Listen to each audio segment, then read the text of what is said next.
Dr. Décio Iamboli Júnior, médico cirurgião e endoscopista, com doutorado pela Unifesp, professor da Faculdade de Medicina da Unidep, presidente da AMES e vice-presidente da AME Internacional, autor de vários livros e apresentador do programa Ciência e Espiritualidade pela TV Maior, com o tema Aspectos Espirituais do Câncer.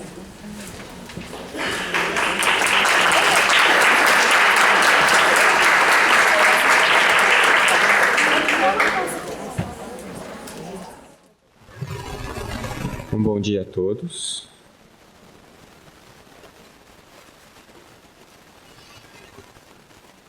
Bom, a primeira coisa que eu preciso confessar a vocês é que, na verdade, eu dei uma restringida no tema.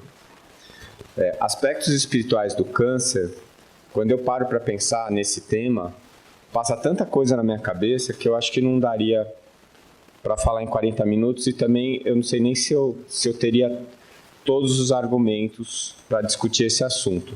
Mas como eu sei que a Letícia vai vir depois de mim, vai apresentar a parte psicológica, então eu fiquei mais relaxado, mais tranquilo. E aí eu fiz a redução para esse assunto, que é um dos capítulos do meu último livro, da Alma ao Corpo Físico, e que traz uma hipótese, uma teoria a respeito de da etiopatogenia do câncer, discutida à luz da espiritualidade, né? Então, a gente vai falar alguma coisa sobre uma ideia, uma hipótese que, na minha opinião, talvez seja a maior virtude ou o maior serviço que as AMES estão prestando nesse momento de mudança de paradigma. É a gente, baseado na obra Chico Xavier e André Luiz, que é uma obra profética, né? A gente percebe hoje, 60 anos depois, que aquela obra foi escrita para ser lida hoje. Então, a primeira vez que eu li Evolução em Dois Mundos, fazem 20 anos, e eu não entendi nada. Aí agora, depois desses 20 anos, eu já li 5 vezes. E eu continuo não entendendo muita coisa, mas tem bastante coisa que está escrito lá que dá para... que a gente já tem elementos teóricos para conseguir entender o que ele está dizendo, né? É muito engraçado isso. Outro dia me pediram para escrever um capítulo sobre a mente da célula. Eu falei, gente, eu nem sei se célula tem mente, como é que eu vou escrever sobre esse assunto? Não, está no André Luiz, no Evolução em Dois Mundos. Aí eu fui lá, PDF, mente da célula, tinha um parágrafo. Um parágrafo. Aí primeiro eu fui traduzir o parágrafo, porque ele usa sempre algumas palavras que a gente não está habituado. Peguei o dicionário, traduzi o parágrafo. E depois eu comecei a estudar o que estava naquele parágrafo. Deu um capítulo de 11 páginas. Então eu fiquei com a impressão de que, se você for realmente destrinchar a Evolução em Dois Mundos, deve dar uma enciclopédia, né, de informações. E que algumas das informações que estão lá, a gente ainda não alcançou, porque a gente ainda não tem elementos para isso. Por isso que eu tenho muita pena de quem fala que tem muita coisa errada na obra de André Luiz, né? Quer dizer, tudo que era discutido como errado no André Luiz, hoje já está confirmado que o André estava certo e nós estávamos errados. Então, para mim é uma obra profética, é uma referência bibliográfica segura, e é a partir dali que a gente sai. E como uma referência para a gente elaborar as teorias, as hipóteses. E hipótese é o que movimenta a ciência. Eu gero a hipótese, proponho a hipótese, ela pode estar certa, pode estar errada. Não é? O importante é que as pessoas ouçam aquilo e levem aquilo como uma possibilidade para ser testada, né? Ou ser aceita ou ser negada. Então, a gente vai falar de câncer, a gente tem que começar falando de célula, né? Quando eu escrevi a reencarnação como lei biológica, eu saí atrás de uma definição de célula. E é muito complicado, né? Cada definição dentro da biologia traz um aspecto, deixa outro descoberto, é uma coisa meio confusa. E a melhor definição de célula que eu achei foi a de André Luiz, né? Animáculos infinitesimais domesticados. Eu acho isso fantástico, né? Ele consegue de uma maneira até um pouco poética, definir o que é uma célula. São essas consciências rudimentares que se prestam a nos auxiliar enquanto são auxiliadas por nós.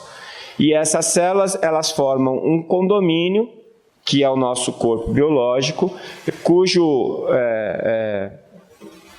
comandante desse condomínio, né, cujo síndico, entre aspas, porque síndico ninguém respeita em prédio, mas nesse aqui respeita, o síndico que fala o que as células vão fazer. E elas são absolutamente fiéis, né? Elas só fazem aquilo que você manda. Então, essa questão é fundamental, porque o nosso corpo biológico é uma organização biológica que é estabelecida por nós mesmos, através das leis biológicas e das leis transdimensionais, né? Da biologia, da anatomia e da fisiologia transdimensional, que a gente está começando a descobrir agora. Mas esse corpo biológico, ele tem essas regras, e essas células, elas seguem uma orientação. Essa orientação, ela é dada pelo espírito, mas através dos mecanismos transdimensionais, principalmente o duplo etérico, né, que vão dar os sinais e as ordens para estas células obedecerem. Tá? Então, esses animáculos infinitesimais domesticados, eles seguem essa instrução e eles aguardam essa instrução o tempo todo, né? Dos motivos pelos quais, na minha opinião, as células tronco embrionárias não funcionam e as células tronco adultas funcionam, é porque a célula tronco embrionária, quando você tira ela do embrião sem a instalação ainda do duplo etérico, do perispírito, elas não receberam nenhum padrão de orientação. Elas são absolutamente desorientadas, elas não têm como é que eu vou dizer? Elas não são subjulgadas. E aí elas não respondem ao ambiente onde elas vão ser incluídas, no caso da terapia celular. Aí elas vão dar câncer, elas não vão dar o resultado adequado. Se você pega uma célula tronco adulta, ela já foi subjulgada. Ela não recebeu a informação de diferenciação celular ainda. Você vai ter que virar um neurônio, você vai ter que virar uma célula muscular. Mas ela já está no campo informacional do doador. E ela já é domesticada. Então, quando você transfere ela de um condomínio para o outro, ela já está acostumada a seguir ordens. E quando troca a ordem, ela aceita essa ordem nova e vai funcionar. É por isso que na terapia de celular, com o uso de célula-tronco, as células pluripotente induzidas e as células tronco adultas são as que funcionam. As células embrionárias não funcionam. Aliás, o pessoal já até parou de fazer pesquisa com isso daí. Por quê? Porque essa célula já está domesticada, ela já entendeu o que ela tem que fazer, o que é as ordens, seguir as ordens que ela recebe do espírito, né? E essas ações, essas ordens, elas dizem respeito não só à função dessa célula, mas também à estrutura. Um dos grandes mistérios da embriologia é exatamente esse. Você tem células exatamente iguais, que têm genomas exatamente iguais, são os mesmos genes, as mesmas células.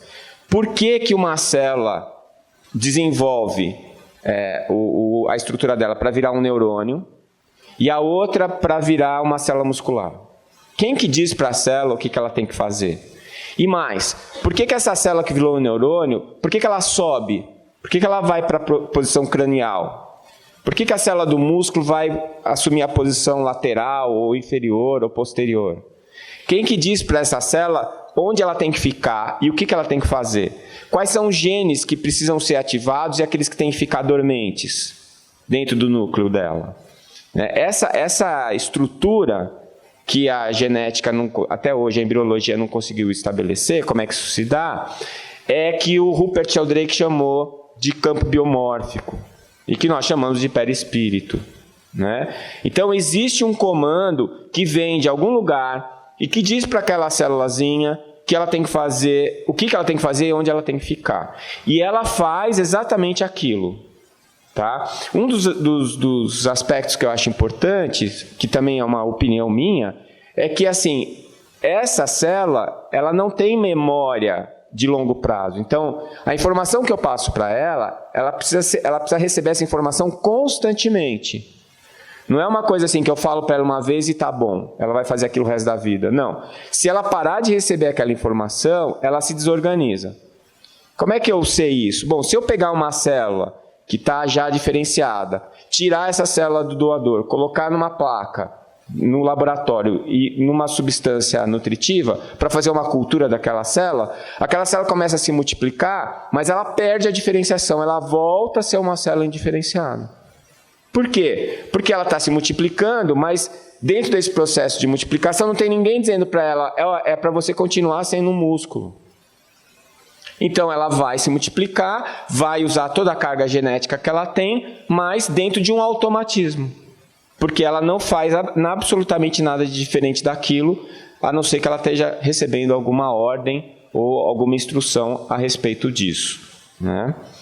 Essas instruções, então, elas precisam ser recebidas para serem executadas e constantemente enviadas, tá? Na ausência dessa informação, essa célula fica apenas no automatismo. O automatismo celular são aquelas funções básicas, né?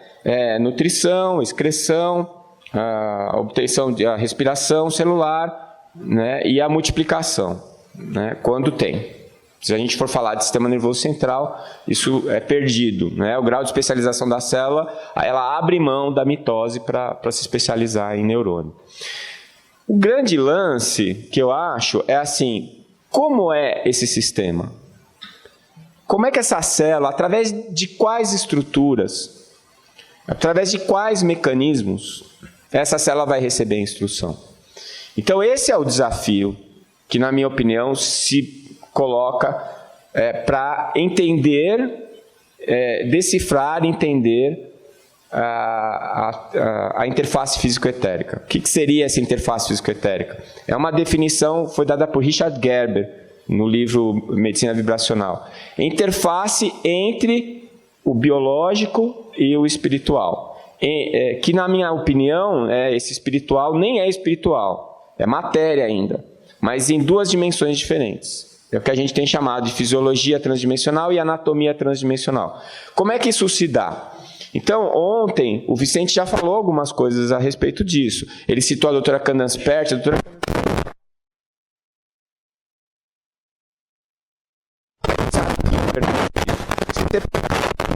Lipton, também, que ele citou, ele já fala da questão da biologia, né? Apesar que eu tenho uma discordância com o Bruce Lipton, ele acha que é a membrana. Para mim, a membrana, ela é um modem, né? Mas, na verdade, está no citoplasma ali, o comando. Então, já tem essa estrutura lá. E como é que isso se dá? Bom, a gente tem a referência do André Luiz falando dos microtúbulos. E hoje a gente tem vários, o Hameroff, a gente tem Jeffrey Satinover, tem um monte de pesquisadores que falam que os microtúbulos são amplificadores de sinal quântico e que eles traduziriam para a célula o que vem pela mente. Então seria uma outra forma de conexão, né? A gente, estudando, eu indo atrás da palavra bióforos, que tem lá no André Luiz, mas o que é esse danado, esse bióforo? E vai, procure. Finalmente, com a ajuda de uma bióloga lá de Recife, eu descobri o trabalho do August Weismann, que fala que os bióforos são moléculas capazes de conectar a vida, né? E acho que o André Luiz usou a palavra bióforo do Weismann de propósito, porque ele queria dizer exatamente o que o Weismann diz.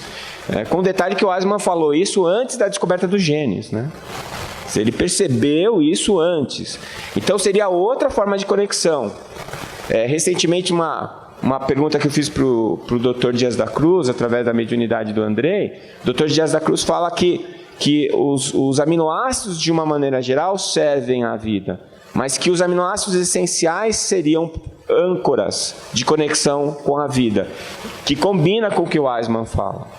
Então, seriam os bióforos esses aminoácidos essenciais que, de uma maneira ou de outra, estruturariam as proteínas e tudo mais. Então, todos esses elementos seriam pontos de conexão entre a interface, formando a interface físico-etérica, entre a tua célula, que está ali, aquela consciênciazinha rudimentar, que está a serviço do seu campo informacional, do seu campo biomórfico, e o seu duplo etérico, que seria o seu corpo de verdade, físico também, mas composto de uma matéria etérica, fluídica, né? Que está numa outra dimensão. E esse teu corpo é o resultado do que vai na tua alma. Então, essa seria a relação, a alma como essência, né, estruturando o perispírito, e o perispírito formando o duplo etérico, que vai ser o molde do teu corpo biológico, como se fosse uma cascata de relação.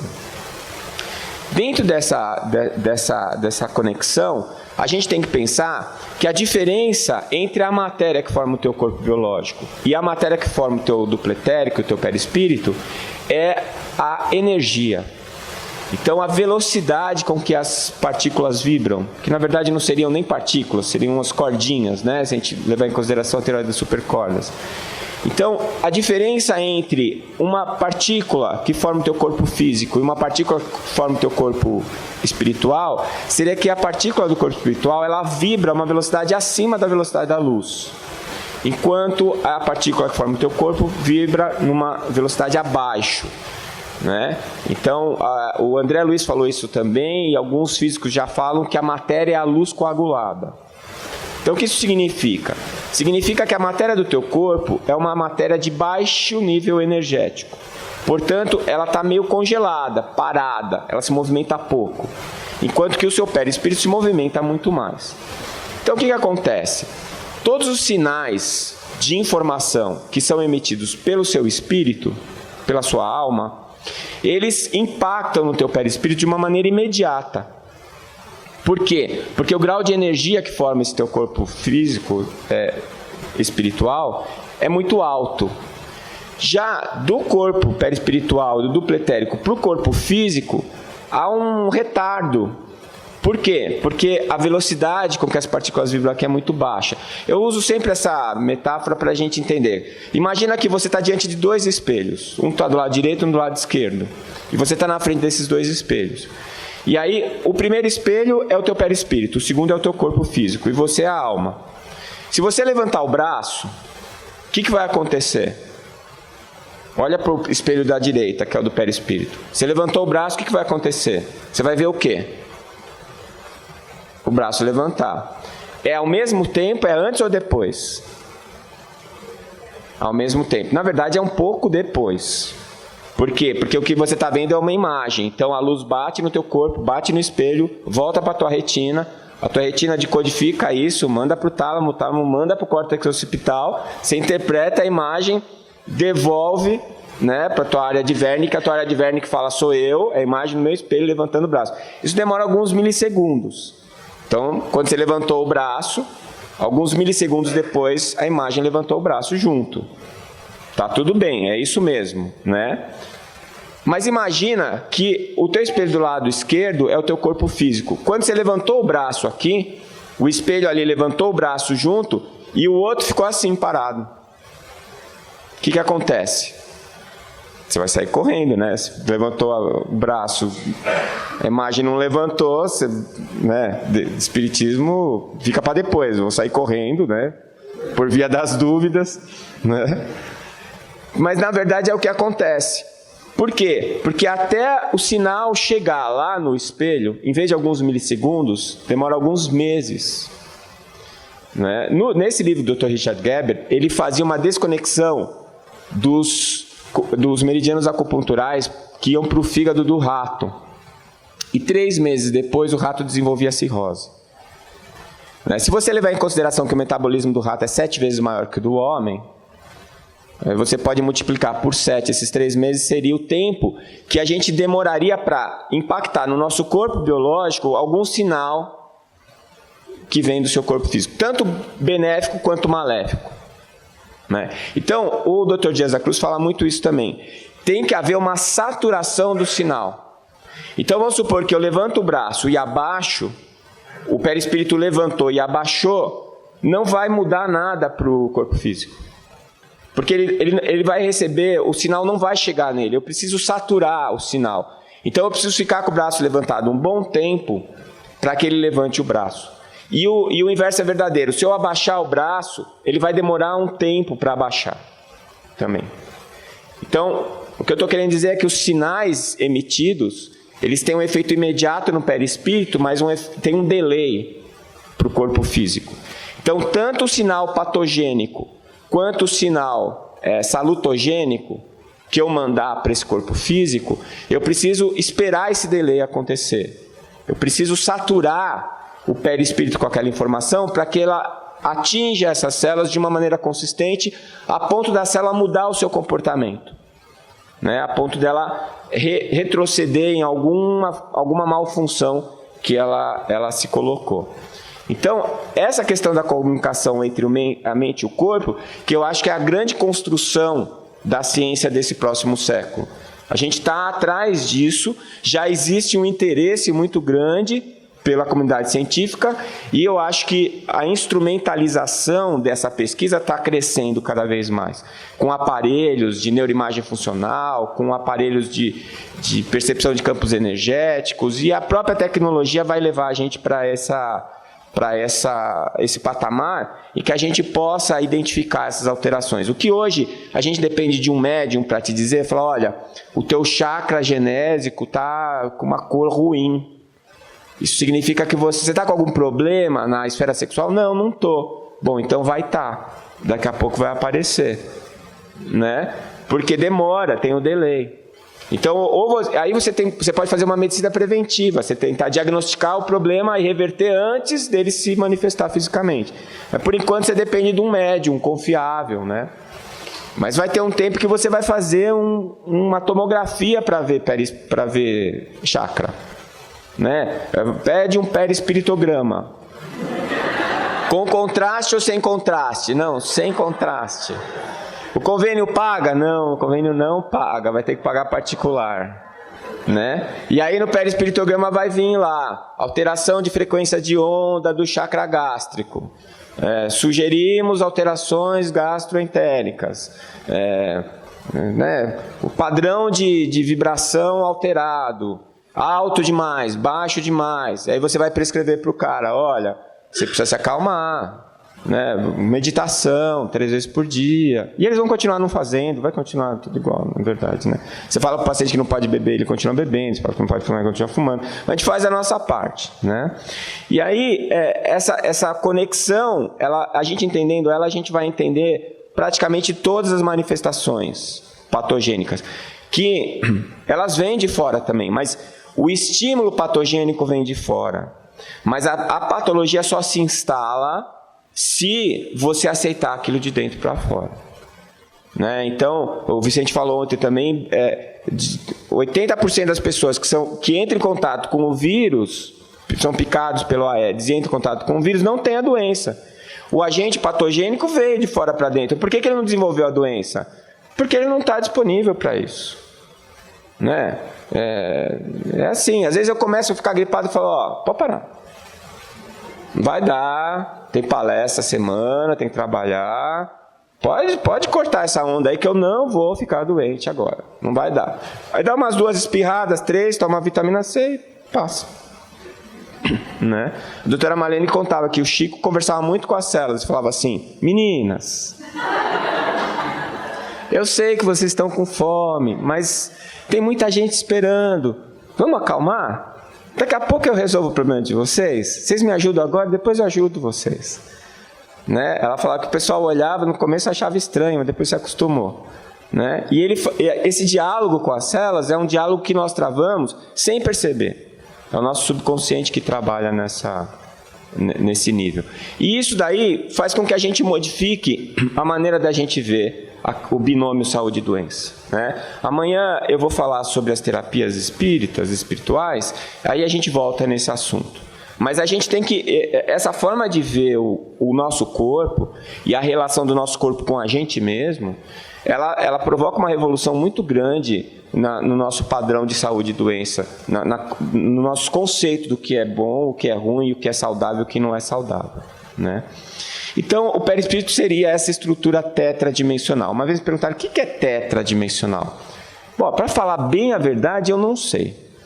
Tem que perguntar para um físico, né?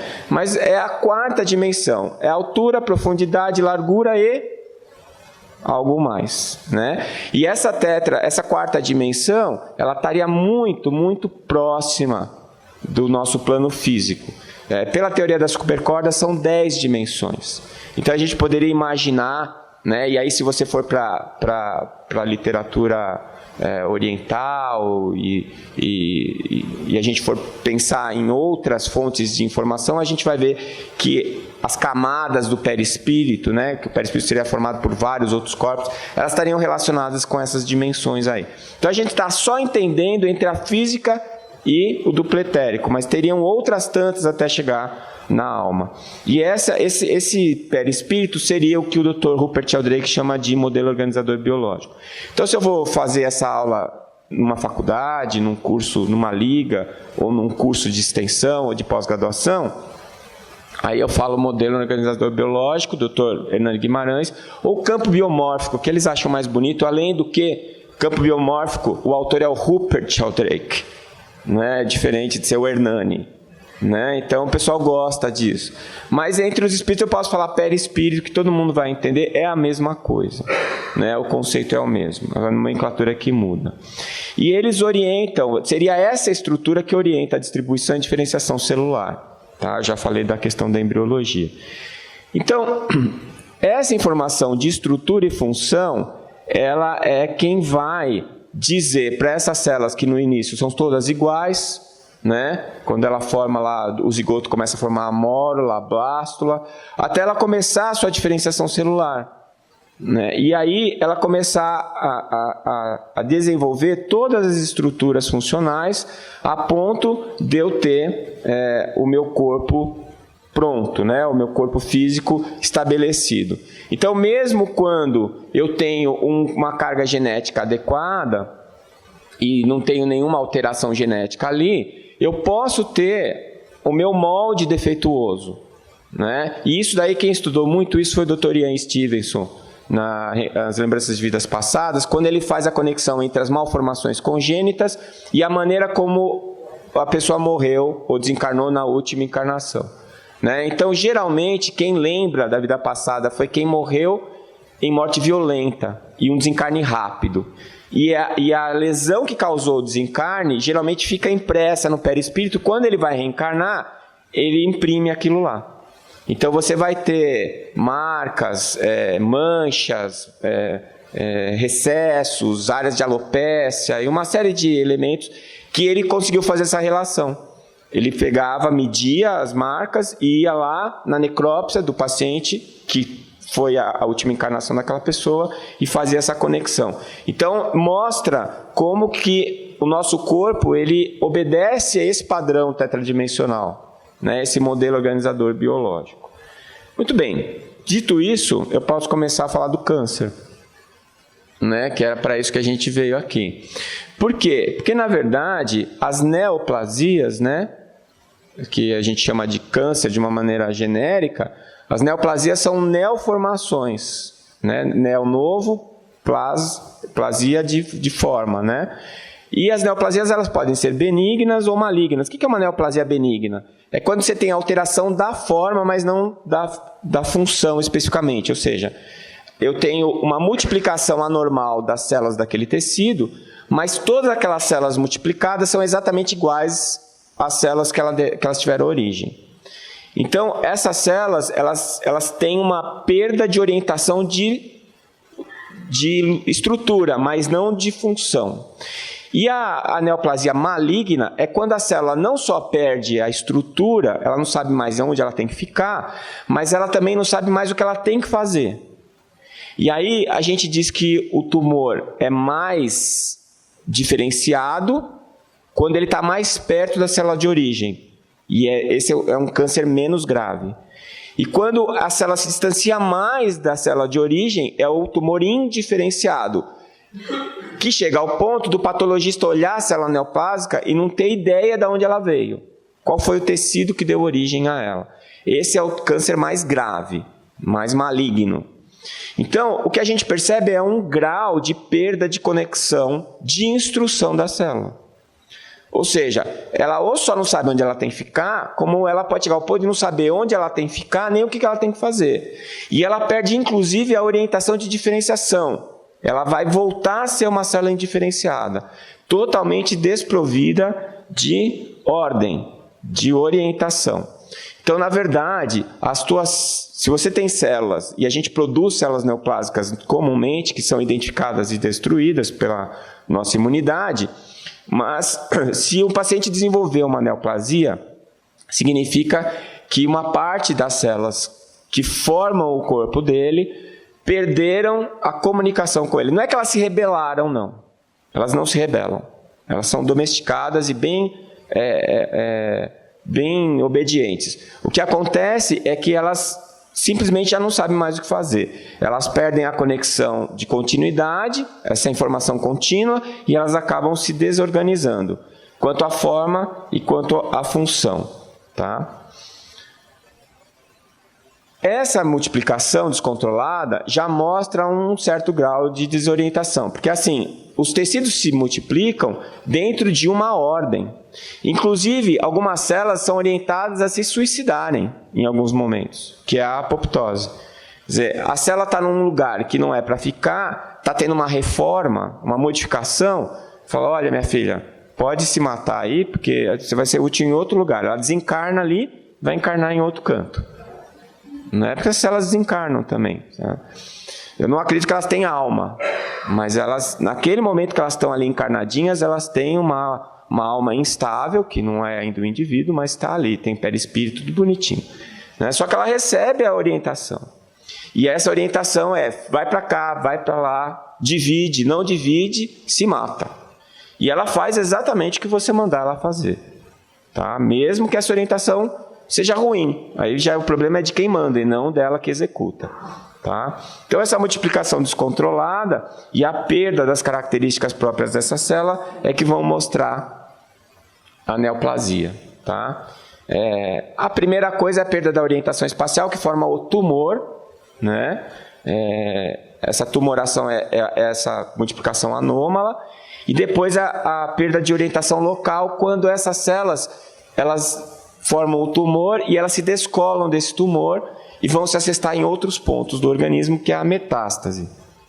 As metástases acontecem sempre nos tumores malignos. Ou seja, se ela ainda tem orientação de forma, de função, ela vai ficar sempre perto ali de onde ela tem que ficar.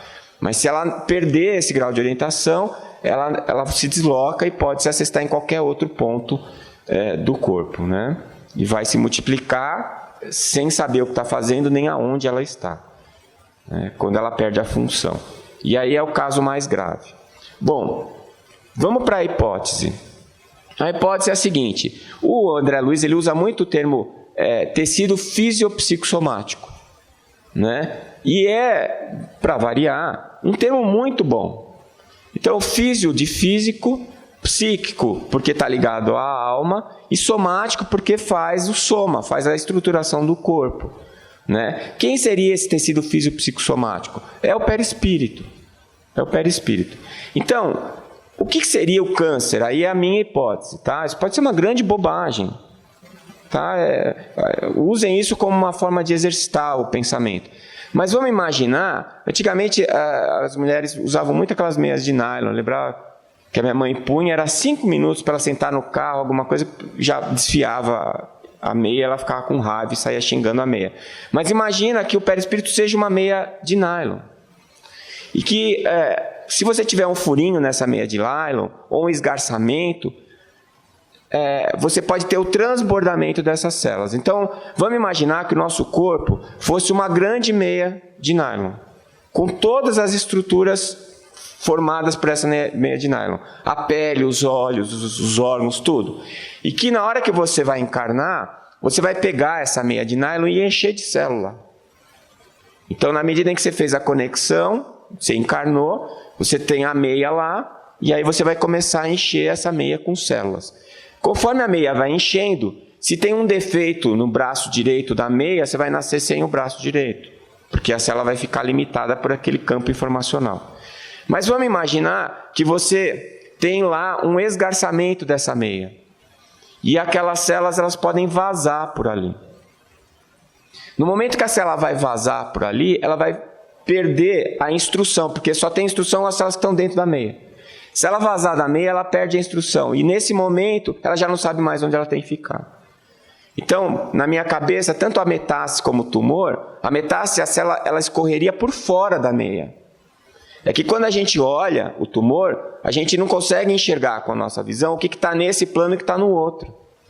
Mas aquela célula não está conectada lá mais no teu perispírito. Ela está conectada no teu corpo físico, mas não no teu perispírito. E aí ela perde essa capacidade de conexão.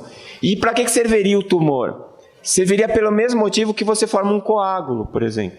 Quando rompe um vaso. O sangue começa a vazar, forma um coágulo, forma aquela casquinha preta, não é? Até que a casquinha vai cair. Então, na verdade, quando você tem esse problema no teu perispírito, que ele está esgarçado ou lesado, o tumor ele vai servir para estancar aquela lesão e fazer um cerzido ali, para que a célula pare de vazar pela meia. Eu viajo muito, né? O que vocês acharam de você como uma meia elástica com célula vazando? Então, na verdade, o que é que vai produzir esse esgarçamento, essa lesão? São os traumas perispiríticos. São os traumas perispiríticos. Toda vez que eu tiver um trauma no meu tecido fisiopsicossomático, eu vou ter um esgarçamento, uma lesão que pode gerar um vazamento. Pode gerar. Eu posso resolver isso antes de encarnar. E aí eu não vou precisar ter o tumor.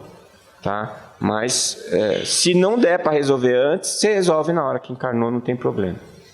Aí eu vou trazer aqui não tem mesmo. A gente fica pensando, né? Mas eu vou ter que morrer. Poxa, quantas vezes você já morreu? Né? Na verdade, é muito mais legal morrer do que nascer. Porque quando você nasce, você vai encarar uma encarnação com dor, com preguiça, com frio, com calor. Aqui é uma droga. É muito melhor lá de lá.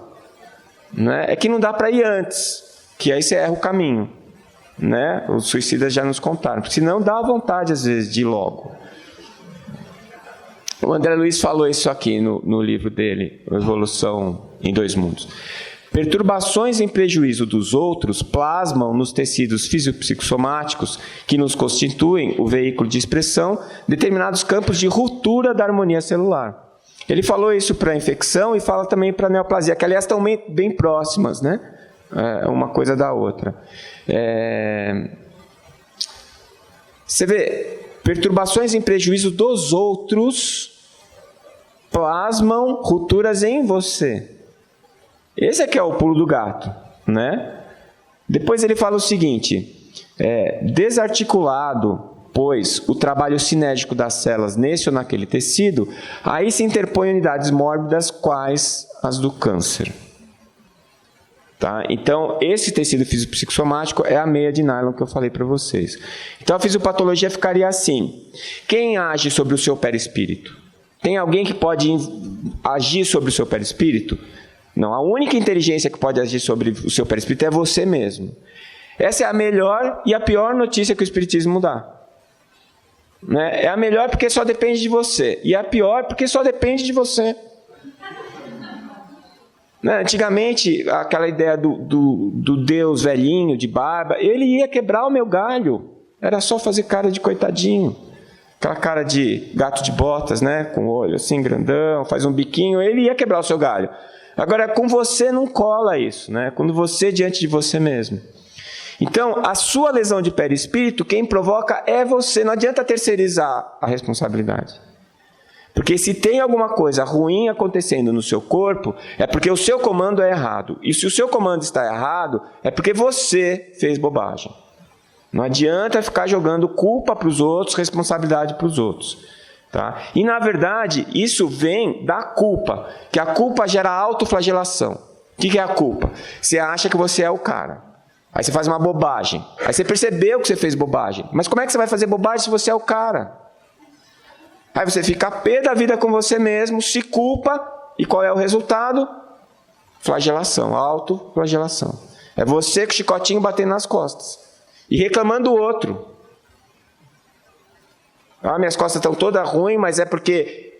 Mas você não está batendo com o chicotinho? Eu tô, mas é porque ele não me ama. Ela fez isso para mim. Mas quem está batendo com o chicote nas suas costas é você. É só você parar de bater com o chicote nas suas costas, entendeu? Então, todos esses esgarçamentos, essas lesões perispiríticas, elas foram provocadas por você, né? Por falta de auto-perdão. De você não admitir que você está aqui para fazer bobagem ainda, né? E aí, Dr. Dias da Cruz, no livro Instruções Psicofônicas, ele traz essa informação para a gente. Toda vez, contudo, em que nos tresmalhamos na cólera ou na crueldade, contrariando os dispositivos da lei de Deus, que é o amor, exteriorizamos correntes de enfermidades e morte que se voltam fatalmente contra nós pelo princípio inelutável da atração que podemos observar no ímã. Essas crises de revolta e desesperança, de maledicência e leviandade, provocamos sobre nós uma tempestade magnética que nos desorganiza o veículo de manifestação. Quando eu leio essa coisa de maledicência aqui, me dá até arrepio, né? Vocês não falam mal dos outros, né? Eu falo todo dia é um problema. Toda violência praticada por nós contra os outros significa dilaceração em nós mesmos. Então, cada vez que você fala mal do outro, cada vez que você fala, olha, eu não queria falar nada, mas o Joãozinho... na verdade, é isso que você está fazendo. Você está dando um belo de uma cotovelada na sua cara. Você está tomando o veneno para o outro morrer envenenado.